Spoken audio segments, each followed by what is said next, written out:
नमस्कार, स्वागत है आपका। एमवी नेटवर्क देख रहे हैं आप और मैं हूं आपके साथ लता। यूसीसी का काउंटडाउन, जी हां, 20 महीने के लंबे इंतजार के बाद आखिरकार यूसीसी का ड्राफ्ट बनकर तैयार हो गया। 500 से ज्यादा पन्ने के इस ड्राफ्ट में हर धर्म और जाति के लोगों की धार्मिक भावनाओं का खास ख्याल रखा गया है। यूसीसी ड्राफ्ट कमेटी ने उत्तराखंड के मुख्यमंत्री पुष्कर सिंह धामी को आज ये ड्राफ्ट जो है वो सौंप दिया, जिसके बाद अब इसे विधानसभा में पेश किया जाएगा। और ये वादा भी सीएम ने किया है कि यूसीसी को लागू करने वाला उत्तराखंड अब देश का पहला राज्य बन जाएगा।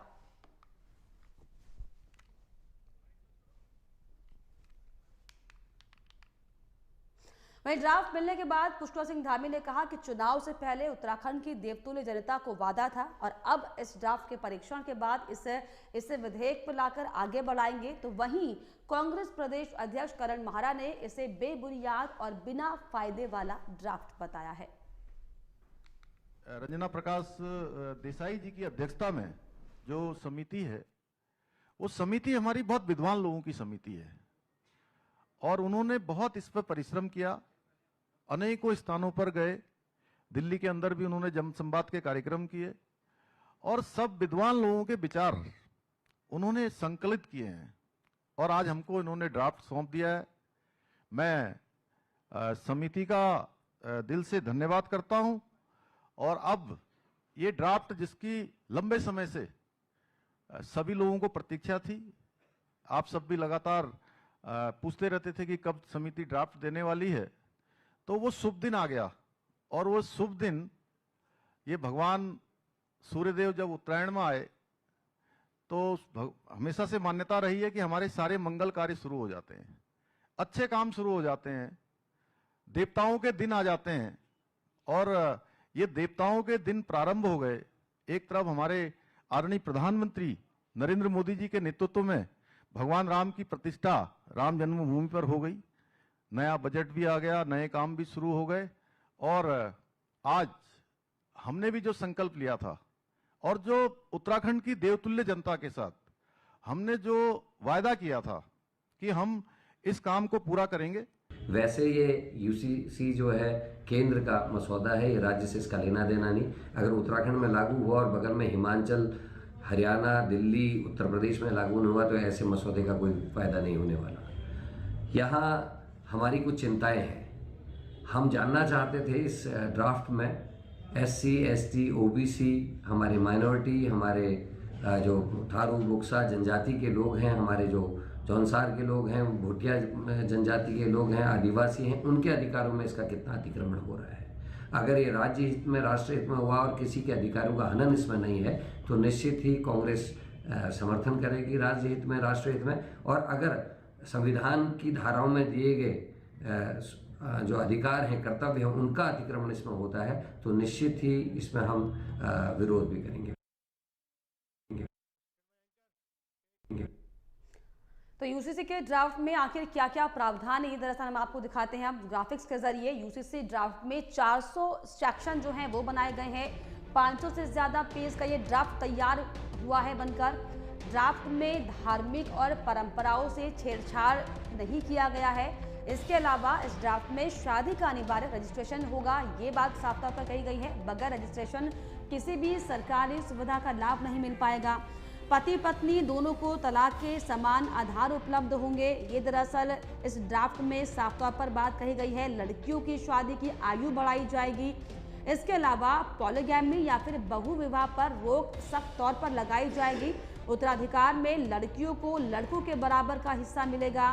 ड्राफ्ट में बच्चों की संख्या का भी निर्धारण किया गया, यानी कि जनसंख्या कानून की साफ तौर पर इसमें बात कही गई है। हलाला और इद्दत पर भी रोक लगी है। लिव इन रिलेशनशिप का डिक्लेरेशन जरूरी होगा, जानकारी देनी होगी। इसके अलावा यूनिफॉर्म सिविल कोड आखिर है क्या, विवाह, तलाक, गोद लेने और संपत्ति जैसे मामलों में जो है एक अधिकार होंगे। परिवार के सदस्यों के आपसी संबंध को लेकर किसी भी धर्म विशेष के लिए अलग से कोई नियम नहीं होगा। जाति, धर्म या परंपरा के आधार पर नियमों में कोई भी रियायत नहीं दी जाएगी। लिव इन रिलेशनशिप का पंजीकरण जो है वो अनिवार्य होगा।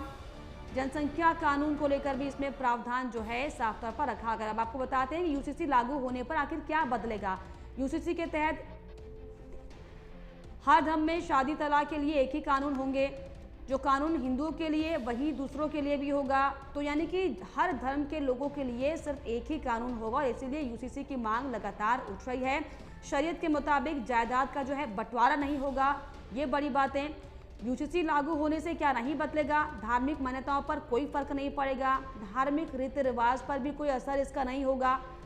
इसके अलावा शादी पंडित या फिर मौलवी नहीं कराएंगे, ऐसा कोई नियम इसमें नहीं रखा गया है। खान पान, पूजा, इबादत, वेशभूषा पर कोई प्रभाव जो है इस पर नहीं पड़ने वाला, धार्मिक मान्यताओं पर कोई फर्क नहीं पड़ने वाला। यानी कि कुल मिलाकर जिस तरीके से जो धार्मिक मान्यताओं पर ठेस पहुंचाने के आरोप लगातार विपक्ष नेता लगाते हुए दिखाई पड़ रहे थे, लेकिन ये तस्वीर साफ है कि इससे किसी भी तरीके से किसी के भी धार्मिक भावनाओं को कोई ठेस नहीं पहुंचेगा।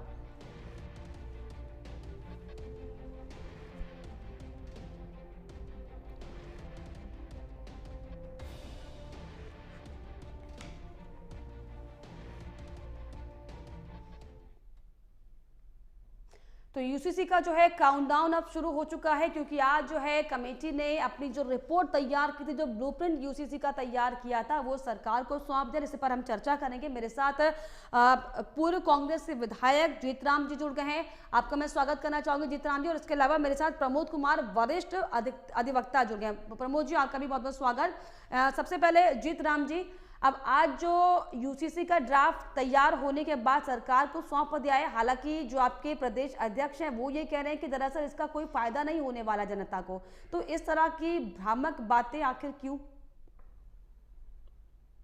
देखिए, जनता को फायदा हो ना हो, लेकिन भाजपा जो कानून ला रही है वो अपने फायदे के लिए लाती है, वो जनता के फायदे के लिए नहीं लाती है। अच्छी बात हो, अगर कानून में अच्छी बातें होगी तो निश्चित रूप से उसको जो है, जो यूसीसी को जो है, वो सभी लोग, जनता उससे सेटिस्फाई होगी।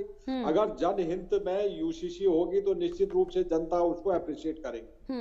और अगर भाजपा ये सोचती है कि हमारे हित में हम कानून ला रहे हैं, किसी को पोलराइज करने के लिए कानून ला रहे हैं, तो वो तो ना तो प्रदेश के लिए अच्छा है और ना देश के लिए अच्छा है। इसलिए अच्छी चीजें तो अगर कहीं से भी ली जाए तो वो सब अच्छा है, क्योंकि जो हम जिसको ईश्वर कहते हैं, भगवान कहते हैं, उन्होंने ये कहा है कि आप अच्छी चीजें जहां से भी ग्रहण कर सकते हैं वो उसको ग्रहण करना चाहिए। वो किसी धर्म से हो, किसी जाति से हो, किसी भी संप्रदाय से हो, वो अच्छी चीजों को ग्रहण करना चाहिए। अगर यूसीसी में ठीक ठाक है, जैसे कह रहे हैं कि उसमें धार्मिक या परंपराओं या रीति रिवाज में कोई छेड़खानी नहीं है, लोग अपनी जो उनकी धार्मिक परंपराएं हैं, जो उनके रीति रिवाज हैं, उनपे कोई प्रभाव नहीं है, और उसके लिए आखिरी भारतीय जनता पार्टी ये जो इसकी आवश्यकता किस किस रूप में पड़ी वो पता लगेगा, क्योंकि ये जब विधानसभा के पटल पर टेबुलेट यूसीसी होगा तब इसमें चर्चा होगी। उसमें पक्ष भी और विपक्ष भी, और भाजपा कितना सुनने को तैयार होती है, उन चर्चाओं में कितना भाजपा उसको सुनती है, उस पर भी निर्भर करेगा। तो इसलिए मुझे नहीं लगता कि भारतीय जनता पार्टी जो भी काम कर रही है वो केवल जनहित में नहीं कर रही है। जनहित में तो आज ये है कि 10 बार तो बिजली जा रही है, उसपे भाजपा का कोई विधेयक नहीं है। आपका स्वास्थ्य सेवाएं लड़खड़ा रही है, उसपे भाजपा का कोई वो नहीं है। इनका कुल उन मुद्दों पे है जिसमें कि लोगों को भावनाओं को भड़का करके और कुछ लोगों के बीच में दरार पैदा करना। जीतराम जी, अगर आप ये बातचीत कहते हैं, जब भी विपक्ष सरकार को घेरने का अगर काम करता है कि बीजेपी ने या किसी भी सरकार ने, सत्ता पक्ष ने जमीनी हालातों को सही नहीं किया, तो विपक्ष के तौर पर आप अपनी जिम्मेदारी निभाइए। इस तरह से आरोप प्रत्यारोप कर क्या आपको लगता है कि आप अपनी बातों को मनवा पाएंगे, जनता तक अपनी बातों को पहुंचा पाएंगे, सार्थक बात आप कर पाएंगे? देखिए, जनता की भावनाएं, मैं तो ये कह रहा हूं, जनता तो हमेशा विपक्ष के साथ है और आज भी है। अगर भाजपा गड़बड़ नहीं करेंगे, जब आप ही लोगों का जब ये पोल आया, एग्जिट पोल आया, तो उसमें नेक टू नेक फाइट थी मध्य प्रदेश, राजस्थान, और जब ईवीएम आया तो क्यों उल्टा हो गया, हो क्यों डबल हो गया? कहीं ना कहीं कोई गड़बड़ है, कोई मामला है जिसको जनता तो नकार रही है भारतीय जनता पार्टी को। प्रधानमंत्री की लोकप्रियता का असर था ना वो, तो आप इस बात को तो मानना पड़ेगा। जनता पार्टी को जनता नकार रही चलिए, है। खैर प्रमोद जी, जिस तरीके से जीतराम जी कह रहे हैं कि दरअसल ये जो यूसीसी का ड्राफ्ट अब जो तैयार हो गया है, इससे जो है कोई जनता को फायदा नहीं होगा। आप एक अधिवक्ता है, आप इस चीज को अगर दर्शकों को समझा पाए कि यूसीसी को लेकर जो तमाम तरह की बातें चल रही हैं, एक देश एक कानून की बात सही है, जाहिर जाहिर तौर पर ऐसे में ये जो प्रावधान अब नए जो ड्राफ्ट तैयार हुआ है, इसमें जो प्रावधान रखे गए हैं, कैसे इसको आप जनता तक समझाइएगा और इसको लेकर क्या कहिएगा?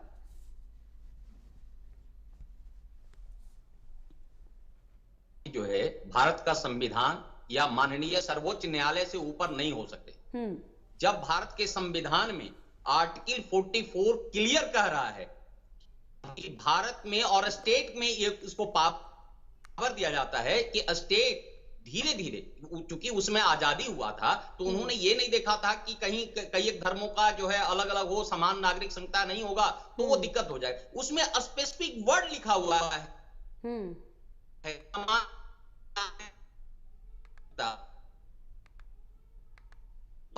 इसलिए कोई दबाव नहीं था इसके लिए, उसमें दिया गया। दूसरी बात, माननीय सर्वोच्च न्यायालय जो हमारे संविधान का संरक्षण चलाते, उन्होंने एक बार नहीं कई केसों में ये डायरेक्शन दिया था सेंट्रल गवर्नमेंट को कि आप यूसीसी को लागू करवाइए, यूसीसी का ड्राफ्ट बनवाइए और इसको इंप्लीमेंट कीजिए। मैं केस देख रहा हूं, जैसे सावधानों का केस था, उसमें उन्होंने कहा था कि देखिए आप जो है ये डिफरेंसेस जो हो रहा है वहां तलाक वगैरह का, शादी का या फिर बच्चों का जो है पालने वगैरह का जो बोझ लेने का था परिपाटी प्लस प्रॉपर्टी में जो होता था, जो ये काफी मतलब अलग अलग जो चीज था, काफी डाइवर्सिटी था, उसमें सुप्रीम कोर्ट को भी समझने में दिक्कत होता था। दूसरा सरला मुद्दे केस था, उसमें माननीय सर्वोच्च न्यायालय ने डायरेक्शन दिया। तीसरा जो है सायावानों का केस था, इसमें मैक्सिमम जो होता था वो जो दूसरे धर्म होते थे उनका एक अलग कानून होता था। देखिए कोई भी देश, भारत ही नहीं किसी भी देश में हर जगह लॉ एंड ऑर्डर एक होता है। ये नहीं होता है कि किसी के लिए अलग से लॉ बनेगा और किसी के लिए अलग बन जाएगा। इवन आप देखिए सऊदी अरबिया है या जो है यूएई वगैरह में है या कतर है या आपका जितने भी मुस्लिम कंट्री है, पाकिस्तान है, वहां चाहे जो भी है वो एक है। ऐसा नहीं है कि वहां हिंदू के लिए अलग दे दिया, मुस्लिमों के लिए अलग दिया है, के लिए अलग दिया है। तो मैं समझता हूं कि ये आज उत्तराखंड सरकार ने जो ड्राफ्ट बना करके ये सबसे अग्रगणी पहलू जो लिया है वो सराहनीय है और इसमें उन्होंने बहुत ख्याल रखा है। भारत के संविधान में जो धाराएं दी गई है उसका पूरा प्रोटेक्शन दिया गया है और उसमें जो अंडर आर्टिकल 25 और 26 है जो स्वतंत्रता, धार्मिक स्वतंत्रता है जो अल्पसंख्यकों के लिए, उसमें भी है कि आप जैसे हैं वो कीजिए। केवल उसमें ये चीज था कि आप जो जैसे आप लेते हैं हलाला करते हैं, आप जो है कई एक मैरिज कर लेते हैं। प्रमोद जी, आपको मैं रोकना चाहूंगी, हमारे साथ बीजेपी प्रवक्ता नेहा जोशी भी जुड़ गई हैं। नेहा जी, बहुत स्वागत आपका एएमवी नेटवर्क पर। और क्योंकि आज के लिए बहुत बड़ा दिन आप लोगों के लिए, क्योंकि आज जो है यूसीसी का जो ब्लूप्रिंट है वो आपके हाथों में आ गया, उसके बाद आगे क्या कार्रवाई? देखिए आगे आज पहले तो जैसा आपने कहा एक बहुत ऐतिहासिक दिन है कि उत्तराखंड पहला राज्य बनने जा रहा है जहां से यूसीसी की जो एक ड्राफ्ट आज कमेटी ने सबमिट किया है और एक बार जब ये विधानसभा के पटल पे आ जाएगा, इसका अध्यादेश लाया जा रहा है, उसके बाद जो यूसीसी उत्तराखंड में बनेगा, मैं उसको उत्तराखंड सिविल कोड भी अगर कहें तो मुझे लगता है गलत नहीं होगा। इसी यूसीसी के बल पर और इसी रिसर्च के माध्यम से पूरे देश में यूसीसी लाने की भी शुरुआत मुझे लगता है उत्तराखंड से ही होने वाली है। जहां तक बात है कि हिस्ट्री उत्तराखंड ने बनाई है, तो मुझे लगता है हिस्ट्री सिर्फ इसलिए नहीं बनाई थी कि हम यूसीसी लाने वाले पहले प्रदेश बने हैं। जैसा हमारे माननीय मुख्यमंत्री जी ने आज कहा कि पहला ऐसा मौका है जब प्रदेश में 10% से ज्यादा लोगों ने अपनी राय दी है। 100 से ज्यादा बैठकें ये जो कमेटी थी 2022 में ये बनाई गई थी फरवरी में, और उसके बाद से लगातार अलग अलग धार्मिक संगठनों के बीच में, सामाजिक संगठनों के बीच में, गैर सरकारी जो हमारी संस्थाएं होती हैं उनके माध्यम से तमाम बैठकें की गई, ऑनलाइन ऑफलाइन, बुद्धिजीवी वर्ग से संपर्क किया गया, हर तबके को इसमें जोड़ा गया ताकि जो ये ड्राफ्ट बनकर तैयार हो, जो ये एक्ट आएगा ये समावेशी हो और सबके लिए जो एक समानता का अधिकार लाने की कोशिश की गई है, जो हमारा जो संविधान का अनुच्छेद 44 भी कहता है, तो उसके लाइन पर ये करा जा सके। तो दो तरीके से, एक तो देखिए कि लोकतांत्रिक पूरी प्रक्रिया रही है, पब्लिक डोमेन में रही है, पब्लिक से ओपिनियन उनका लिया गया है और आज ड्राफ्ट बनके जब तैयार है तो मुझे लगता है कि इतिहास उत्तराखंड ने बना दिया है। चलिए नेहा जी, आप बने रहिए हमारे साथ। दरअसल कांग्रेस के पूर्व विधायक जीत राम भी जुड़े हुए हैं राम जी, और वो ये कह रहे हैं कि दरअसल इसका कोई फायदा नहीं होगा, ये तो सिर्फ जनता को बरगलाने के लिए है, इसका कोई फायदा जो है किसी को भी नहीं मिलेगा। तो कैसे आप ये पॉसिबल कर पाएंगे कि जो विपक्ष तमाम आरोप लगा रहा है ये निराधार हो जाएं और किसी भी वर्ग के व्यक्ति को इससे कोई समस्या ना हो? आप मुझसे पूछ रही हैं ना? हाँ जी नेहा जी। हाँ जी जी, देखिए सबसे बड़ी बात है कि हमारा संविधान ये कहता है कि जहां बात होती है समानता के अधिकार की, जहां बात आती है लैंगिक न्याय की, उसको प्रायोरिटी दी है, वरीयता दी है हमारे संविधान में, धार्मिक स्वतंत्रता के लिए उसको ऊपर रखा है। अब बात आती है कि जो हमारे विपक्ष के कुछ साथी हैं, मैं सुबह से कई चैनलों पर डिबेट पर जुड़ चुकी हूँ, और वो एक भ्रांति फैलाने की कोशिश कर रहे हैं कि आप कैसे पूजा करेंगे, कहाँ जाएंगे, क्या खाएंगे। यूसीसी इस पर प्रतिबंध लगाएगा। मैं थोड़ा सा उनका ज्ञान बढ़ाना चाहूंगी, और ये जो भ्रांति ये फैलाने की कोशिश कर रहे हैं अपनी राजनीति को चलाने के लिए, देखिए यूसीसी आपको ये नहीं बताएगा कि आपको अपने जो भी आप धर्म जिसको आप फॉलो करते हो, जो भी आपके आराध्य हो, आपको उनकी पूजा करनी है, नहीं करनी है, कैसे करनी है, इससे यूसीसी का कोई लेना देना नहीं है। कुछ प्रमुख बिंदु हैं जिस पर यूसीसी काम करेगा, जैसे इनहेरिटेंस राइट, कि अगर माँ बाप के बाद बच्चे का या बच्ची का क्या अधिकार है उनकी संपत्ति पर, शादी में पति पत्नी के क्या अधिकार होंगे, तलाक अगर हो जाता है तो उस केस में पति पत्नी का क्या अधिकार है, क्योंकि ये जो कार्य आप देखेंगे ये विषमताएं हैं पर्सनल लॉ। और इसमें मैं एक चीज और भी यहाँ पे ऐड करूंगी कि जो भी आज यूसीसी का विरोध कर रहा है वो सबसे पहले जिस चीज का विरोध कर रहा है वो है लैंगिक न्याय। क्योंकि अगर ये जो पर्सनल लॉज है अलग अलग, ये सबसे ज्यादा किसी को प्रभावित करती है और सबसे ज्यादा विषमता जो झेलता है वो महिला वर्ग है। आप चाहे वो तलाक के केस में देख लीजिए, चाहे वो जो उत्तराधिकारी होते हैं, इनहेरिटेंस के हमारे लॉज होते हैं, सारे धर्मों में अलग अलग है। और आप बताइए कि कोई कैसे ये बात जस्टिफाई कर सकता है? नेहा जी आप रुकिएगा, मैं जीत राम जी से भी आपका जवाब ले लेती हूँ। जीत राम जी, जिस तरीके से आप ये कह रहे हैं कि ये सिर्फ और सिर्फ जनता को बरगलाने के लिए है, क्या अभी भी कांग्रेस के नेताओं के दिमाग में ये संशय है कि इससे धार्मिक भावनाएं को ठेस पहुंचेगा? क्या अभी भी आप इस सोच के साथ चल रहे हैं कि इससे जो है धार्मिक भावनाएं ठेस पहुंचेंगी? कहीं ना कहीं पूजा पाठ करने का तरीका, शादी ब्याह का तरीका, हाँ शादी और तलाक का कानून जरूर एक होगा जिससे लगता है कि सबका फायदा होगा। क्या आपको लग रहा है कि धार्मिक भावनाएं इससे कहीं ना कहीं ठेस पहुंचाई जाएंगी?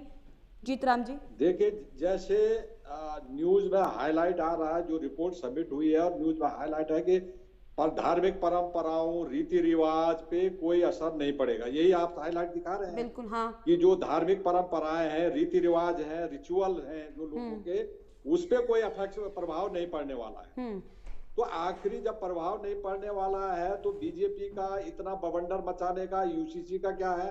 सबसे बड़ा भारत का संविधान है और संवैधानिक व्यवस्थाएं हैं हर वर्ग के लिए, हर धर्म के लिए। हमने जब पहले ही से कहा कि हमारा भारत जो राष्ट्र है, भारतीय राष्ट्र, हम सब एक हैं और पूरा देश एक मिल करके, एक होकर के काम करता है। यहाँ पर अपने अपने रिवाजों को, अपने अपने धर्मों के अनुसार पूजा पाठ करते हैं, अपने अपने रिवाजों से शादी ब्याह करते हैं, अपने अपने कुछ में कुछ अनियमितताएं हैं तो उसमें भी संविधान में संशोधन। लेकिन प्रॉब्लम जीत राम जी, जो पर्सनल लॉज बने हुए हैं उसमें प्रॉब्लम है ना सर, 100 से ज्यादा संशोधन जो अपने अपने तरीकों से, अपने अपनी सहूलियत के हिसाब से जो अपना अपना समाधान निकाल ले रहे थे अब तक, समस्या उन बातों से है ना सर। भारतीय संविधान है, 100 से ज्यादा संविधान संशोधन हो चुके हैं। हाँ। अगर कहीं पर कोई अनियमितताएं हैं तो हम संविधान में संशोधन के का भी उसका माध्यम है।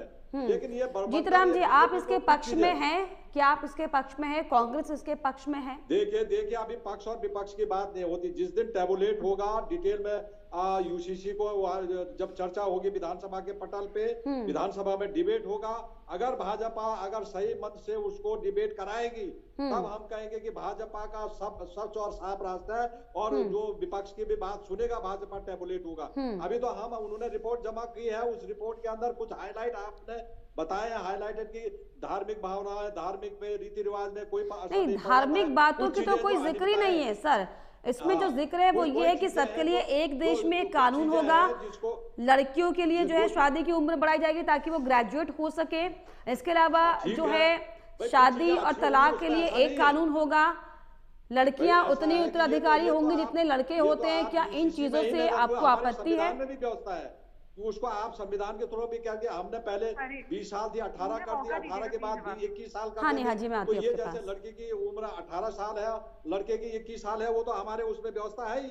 अगर आप लेकिन लड़की की अगर 21 हो जाती है तो और अच्छा है ना, अगर उम्र लड़की की बढ़ जाती है, लड़कियों के लिए अगर कानून आ जाता है उनके पक्ष में, तो जो हम बातें सिर्फ बातों में करते हैं कि बराबरी का माहौल है, लेकिन बराबरी है नहीं। अगर आप संवैधानिक व्यवस्था के अंदर ला सकते हैं उसको, ऐसा नहीं जो बवंडर भाजपा फैलाना चाहती है, जो बवंडर जो भाजपा करना चाहती है, वो भाजपा का जो जनता के हित में होगा तो निश्चित रूप से आप कह रहे, अगर जनता के हित में होगा तो आप सहयोग करिएगा ना जीतराम जी। भावनाएं ली है। चलिए जीतराम जी, अगर जनता के हित में होगा, चलिए नेहा जी के पास में आती हूँ। ठीक है नेहा जी, जवाब दीजिए आप। मैं बस ये कहूंगी कि आदरणीय जीतराम जी ने यूसीसी के बारे में पढ़ा ही नहीं है, बार बार संविधान कह रहे हैं। संविधान का अनुच्छेद 44 भाग 4 कहता है कि सरकार की जिम्मेदारी है यूनिफॉर्म सिविल कोड यानी कि समान नागरिक संहिता लाना। हमारा जो शीर्ष न्यायालय है, सर्वोच्च न्यायालय, ये 1943 में 1993 में, 2013 में और 2019 में इसके ऊपर टिप्पणी कर चुका है, कह चुका है सरकार को समान नागरिक संहिता लानी चाहिए। बार बार अलग अलग सामाजिक संगठन इसकी मांग उठाते रहे हैं। यहाँ बात हो रही है कि धार्मिक स्वतंत्रता छीन जाएगी। आप मुझे बताइए कि एक धर्म में एक महिला व्यवस्था है तो फिर आप क्यों बवंडर कर रहे हो? संविधान में व्यवस्था है, उस संविधान की व्यवस्था को इम्प्लीमेंट करो, खत्म होगी बात ना। संविधान में व्यवस्था है, संविधान का जीतराम जी सुन लेते हैं, जीतराम जी सुन लेते हैं, मैं आपके पास लौटूंगी, सुन लीजिए जीतराम जी। सीधा सवाल इनसे ये पूछूंगी कि क्या ये इस बात का समर्थन करते हैं कि एक महिला के जीवित होते हुए उसका पति 3 और विवाह करे? जीतराम जी, क्या आप इस बात से इत्तेफाक रखते हैं कि एक महिला जो अगर हम मुस्लिम लॉ की बात करें, आपको अगर जानकारी होगी तो 3-3, 4-4 शादियों का प्रावधान उसमें है, तो क्या आप इस बात से इत्तेफाक रखते हैं? नहीं रखते। फिर आपको दिक्कत किस बात की है?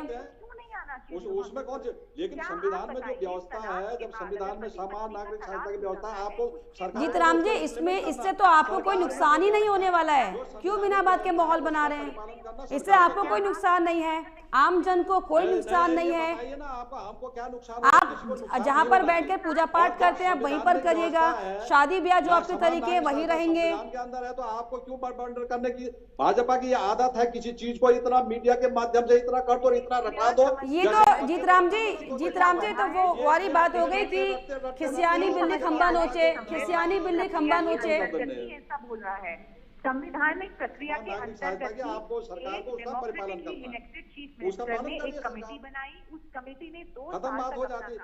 जीतराम जी सुन लीजिए, जीतराम जी आपके पास आप सुन लीजिए, जीतराम जी आप सुन लीजिए, नेहा जी हाँ सरकार का काम करने का पेश किया जाएगा। ये संवैधानिक व्यवस्था है, ही ये सब हो रहा है। तो जीतराम जी ने ना इसके बारे में पढ़ा है, वो केवल विरोध के लिए विरोध कर रहे हैं और इस प्रदेश की महिलाएं उनको देख रही हैं। वो देख रही हैं कि आज जब महिलाओं को समान अधिकार देने की बात हुई है, आज जब ये विषमताएं हटाने की बात हुई है, चलिए लेकिन नेहा जी भले ही संविधान में व्यवस्था है, भारत के जीतराम जी मैं आपके पास लौटूंगी। नेहा जी भले ही धामी सरकार दम भर रही है कि चलो हम यूसीसी को लागू करने वाले पहले राज्य बन जाएंगे, लेकिन क्या आपको लगता है कि इतना आसान होगा यूसीसी को लागू करना? क्योंकि हमको पर्सनल लॉज की बात कर रहे हैं और इट्स नॉट टू इजी कि अगर आप किसी के पर्सनल लॉ को छीनने की कोशिश करते हैं तो क्या लगता है कि आसान होगा? कानूनी दांवपेच इतने आ जाएंगे, मौलिक अधिकारों की बात वहां पर आ जाएगी।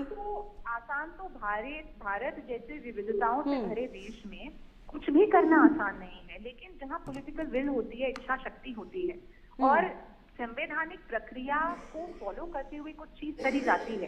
इस कमेटी ने 2 साल लिए, 100 से ज्यादा कंसल्टेशन हुए, सबको कॉन्फिडेंस में लिया, आज ड्राफ्ट आया और ये ड्राफ्ट अब विधानसभा के पटल पर इस पर बहस होगी, विपक्ष को पूरा मौका दिया जाएगा इस पर बहस करने का। और वाकई अगर वो धर्म से ऊपर उठकर कोई ऐसी त्रुटियां बता देंगे, कुछ ऐसे मुद्दे उठा देंगे जिससे समाज का भला हो, तो उसमें भी सुधार किया जाएगा।